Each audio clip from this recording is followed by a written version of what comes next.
Welcome back to Dream Builders. I'm Scott Morgan. While constructing this home in Virginia, the owners used a mix of manufactured and natural materials to achieve the look they wanted and the amenities they needed. Our next homeowners decided to rely on the oldest raw material known to man, the earth itself.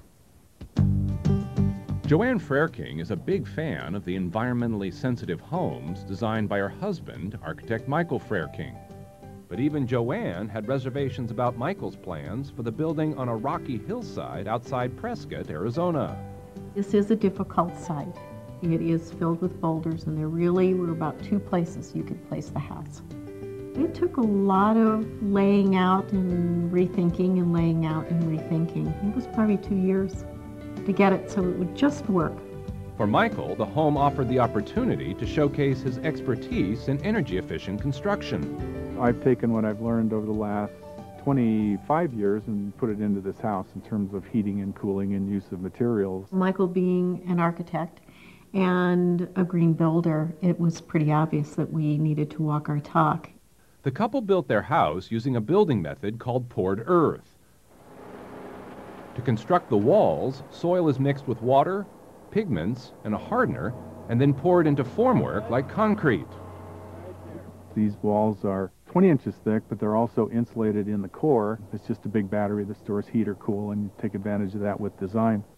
To manage the pour, Michael turned to builder Darren Haney, whose task was made difficult by the sloping site. The house steps up the mountain, and getting the materials and everything, it was just a big challenge. The trickiest part was dealing with the boulders and really working around the boulders, and they kind of told us what to do in a number of cases.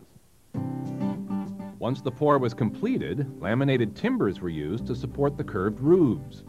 It's basically a rectangle, 3 stories tall, but that's about it. Everything else is not a rectangle. The roof is radius, the beams that are in it are radius. On top of the roof, solar panels catch the sun's rays for heating, while metal panels reflect light into the living spaces below. Instead of shining directly onto the interior, sunlight is directed onto the ceiling by shelves projecting from the windowsills. The house is just a big collector with a lot of light coming in the wintertime, and you really have to design it correctly so you get a very high quality light. The house heats and cools itself, and it's a quiet home. That's what makes it so different. All the rooms, including the master bedroom, are kept open and strategically oriented to views of the desert landscape. The views are magnificent, and we didn't know quite what we were going to capture as we designed the house. We actually get a view of the peaks and Flagstaff. At the heart of the house is the kitchen, which adjoins the dining and living areas. Throughout the spaces, earthen walls provide a warm, textured backdrop that complements the wooden stairs and rails. There's a simple elegance that we really tried to design into the house. Around the exterior of the home, a wind sculpture, fountain, and downspout for catching rainwater celebrate nature. You're very aware of sun, moon, wind, all those things. And it might sound kind of corny, but we've become out of touch with those things.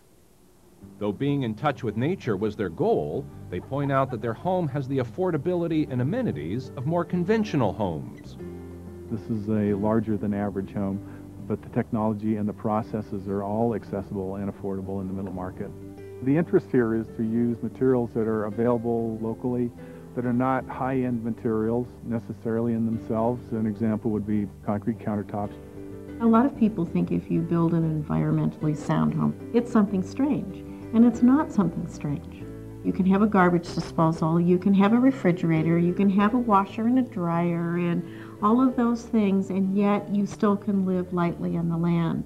As builders of poured earth homes, Darren and Michael see no reason why such green technologies shouldn't become more mainstream. Codes are written for safety and for a lot of things. Why can't they be written for energy efficiency? It's not hard. It just takes a little thinking out of the box. The Frerking's home not only provides a sanctuary amid the boulders, but leaves a legacy for future owners to enjoy. This house will be here for hundreds of years. I think one of the most satisfying things is knowing that people that will live in this home will experience a lot of very good things.